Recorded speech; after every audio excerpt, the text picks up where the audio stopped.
All right, let's get right into it here. Market is up about 0.9% on the S&P. As you can see, looks like Nasdaq Semiconductor, these guys are up as well. Apple, Amazon, Nvidia. It looks like some of these Bitcoin mining companies or stocks are also up here. Gold, silver down. Looks like what we're dealing with though on Spider 65-minute chart here, as you can see. Yesterday on the video, I talked about the fact that just because we've seen so much shenanigans, last several days here. I think, I talked about the fact that maybe there's a possibility that because, you see a price action like this where it goes up, it comes right back down, there might, because then, a lot of people are expecting to see a follow through to the downside just because market pretty much flushed back down on the last hour. Instead, what happened was we closed here, we gapped up here.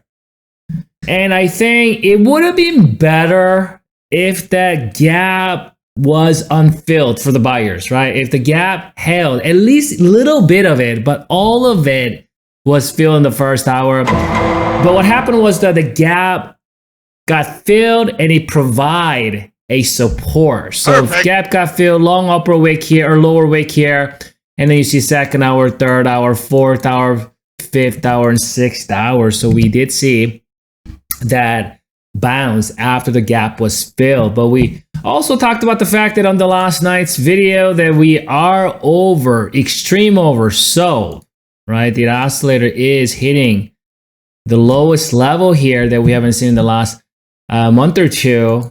And a lot of times when you do see such sentiment on the oscillator, you're going to see a minimum 1 day of bullish run. That's what we saw last time. And that's what we're witnessing today. So today's move, and I know that buyers really want to look at this as a possibility of becoming a full-blown reversal, but we all know that 1 day up move cannot establish a trend, and we're just working off of extreme overbought status, and so that oscillator needed to reset. So what we don't know is just like what the bulls have done here, right? We hit over extreme overbought, we let that oscillator reset, we see a down gap, and then bulls bring it right back up, right?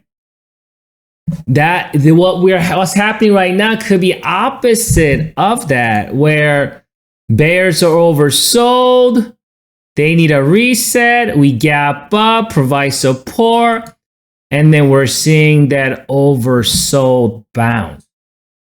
So this is a vicinity where bulls are still vulnerable. Again, we're still below this falling resistance here. We're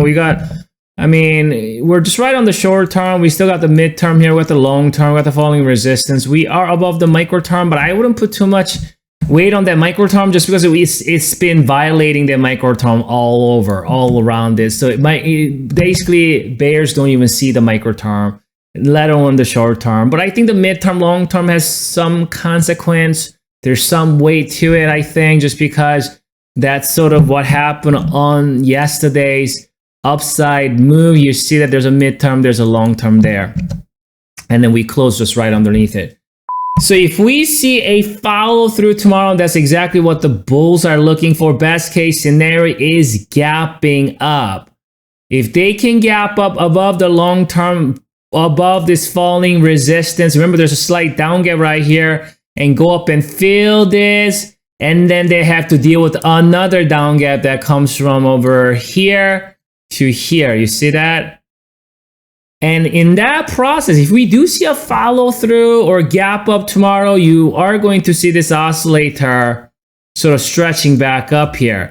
And that's kind of what you want to see, because you can see throughout a month of April in this downtrend, what happens.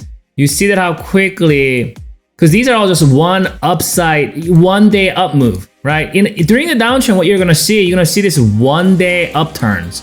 And these 1 day upturns we do not see a follow through. One day, no follow through. One day, no follow through. One day, no follow through. 1 hour gap up, no follow through. One day, no follow through. One day, no follow through. Right? So if there's no follow through, then this thing gonna turn, it's gonna just cross right back down, and you're gonna see bears bring it back down because again, we're still in an overall downtrend.